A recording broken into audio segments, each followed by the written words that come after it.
What's up, Lego builders? Welcome back to Coconut Brick Studios for the final week of building the second battle of Geonosis in LEGO. Everything's going to be wrapped up by the end of this update, hopefully, depending on if my parts come in. But really, my two main hurdles that I need to overcome in finishing up the mock this week are restoring the second cannon and finishing the mountain. Everything else is just going to be smaller bits and pieces that I can do pretty quickly. So those are going to be my two main focuses for this week. If you're excited for one last final Geonosis update and to see the finale, don't forget to execute Order 66 on that like button. And while you're down there, if you haven't already or you're watching for the first time, please consider subscribing so you won't miss out on the finale or any future mocks I do. All that being said, it's time to get building. The final week of building the second battle of Geonosis in LEGO is finally here. I've got quite a bit to do this week. The main base of a lot of the mock is finished, but there are a lot of finishing touches and kind of the smaller details that really bring a mock to life that need to be added. Most notably are going to be like these little rock formations or little mounds and hills that you see on the top here. My mock is very flat right now with the exception of a few sections, and so I want to add a lot more of these. You can see I've got a couple. I've got one right there, some more over here. I am out of pieces to do that, so I'm going to have to wait until later on in the week, probably the end of the week, to be able to finish those. But at least I was able to get some on here and kind of get an idea of what I wanted them to look like. I do also need to get this other anti-vehicle cannon built. You can see I haven't even started on that one, so really got to get cracking on that. I was able to finish the mountain. I feel like it does look a little bit strange just because of how limited I was with the different types of parts I could use. When it comes to colors like dark tan, for example, you can see I've got all different kinds of slopes up here. It looks very good, very smooth, just very realistic. Over here, this one looks a lot more rough. And that's just because with dark orange, there are not as many different variations of slope. And so I was pretty limited to mostly these 2x2 and 1x2 slopes with some 1x3s and 2x3s mixed in there. All in all, I feel like it turned out all right. You know, it does its job of creating some height. I didn't put a top on this little mountain because I wanted to simulate it continuing on upwards. You know, I wanted this thing to be really tall. So that's why I did this tapered look up here on the top, just to make it look like it's slowly, you know, fading off, to kind of give your imagination the idea that it continues on upward. And then back here, I did also build this secondary little wall that kind of juts out the back of the mock. And I did that so that when you look at it from a certain angle, kind of like that, you can see it almost makes the mock look like it goes back that way and then just juts off in this direction and keeps going. So I just wanted to make this mock look and feel bigger than it actually is.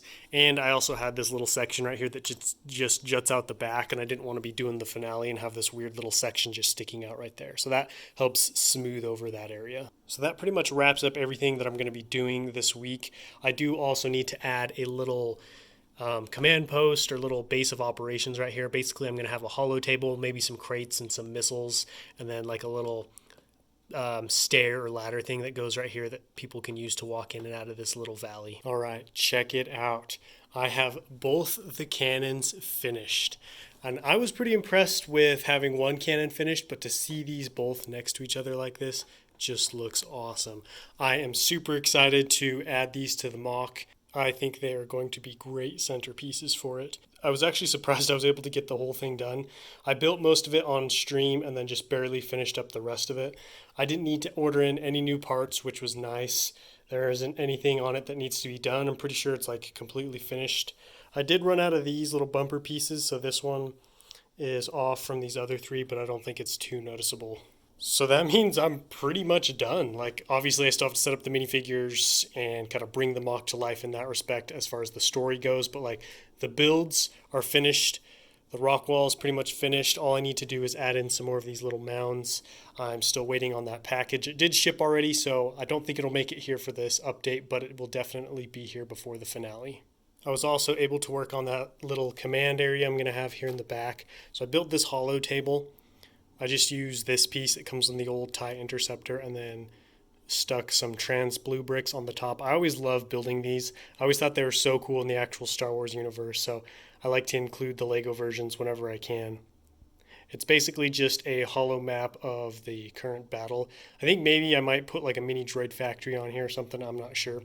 Obviously this would not be practical in the middle of an assault on a droid factory, But this is, this is not the most realistic mock. I'm going for entertainment and something that looks cool here. So this is going to be here in the back. I'll probably have like some commanders back here and then some crates, just your usual kind of forward operating base stuff, maybe some guns and some wounded clone troopers. So that wraps up this update. I had wanted to get a time lapse in of me doing some stuff, but I wasn't able to do that. And honestly, there isn't much else to do or show you. And so I guess, here's where I end it. It's kind of hard to end it just because I feel kind of sad. This is the last update. This is the last clip I'm filming for this. Obviously, this is a small mock, not a huge deal. I'm excited to get this one built so I can move on to other stuff. Nonetheless, I do tend to get a little bit nostalgic. That being said, thank you guys all so much for watching, and it's time to hit the outro. The next time you guys see Geonosis will be for the finale. This was such a fun mock to do. I really enjoyed doing Geonosis. The coloration of the dark orange and the medium nougat is just so much fun to work with, and I feel like Geonosis is a pretty unique planet with a pretty specific look. I am disappointed that I didn't get any of those spires in. I feel like those are a staple on Geonosis, but I just didn't end up having the parts for that. But I do have some of the parts, so that means my next Geonosis mock will definitely include those. Thank you guys all so much for watching and supporting this series. I got some great feedback from you guys. It was great to see the videos be well received, and I'm super excited to show you guys the finale next week. All that being said, that wraps up this video. Don't forget to let me know what you thought about this episode and the series as a whole down below in the comments, and I will catch you guys later. But until then, happy building.